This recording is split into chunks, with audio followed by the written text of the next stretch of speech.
Nova s'en lèche déjà les babines. Elle est sur le point de déguster son repas préféré. Au menu aujourd'hui, c'est poulet courgette. Alors du coup, il y a des morceaux de viande, donc du poulet, et puis des légumes, des carottes, des petits pois, de la courgette. 3,30 €, c'est le prix payé par Catherine pour ce repas. L'équivalent en croquettes lui aurait coûté environ 1 €, mais la jeune femme est très soucieuse du bien manger de son animal. Je me suis posé des questions sur ce qu'il y avait dans ces croquettes. Je me suis rendu compte que c'était pas adapté et pas sain pour les chiens. Et en fait, je cherchais des alternatives. Ces repas sont livrés chez elle une fois par mois. Derrière cette boîte jaune se cache une jeune entreprise. Salut, je suis Sacha, le fondateur de Pettywell. Bienvenue chez nous.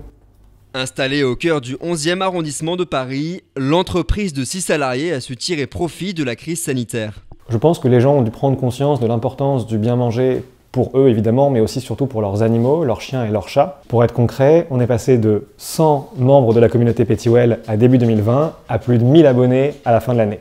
Conséquence, le chiffre d'affaires de Pettywell a augmenté de 550% en un an. Leur marque de fabrique, garantir l'origine des produits. On est transparent jusqu'à l'étiquette.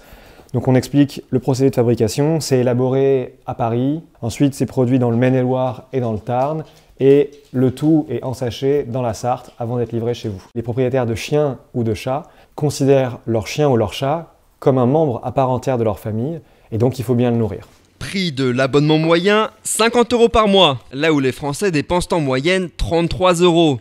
Les chiens, eux, feraient la différence selon ce vétérinaire. C'est vrai que gustativement, si vous lui présentez la même alimentation en croquettes et ménagère, devrait préférer la ménagère. Si vous prenez l'exemple d'un steak frites, s'il achète un vrai steak frites et d'un steak frites en croquettes, il devrait se diriger comme moi vers le steak frites normal. En 2019, les Français dépensaient 2 millions d'euros pour la nourriture canine, un chiffre en hausse de 4% chaque année.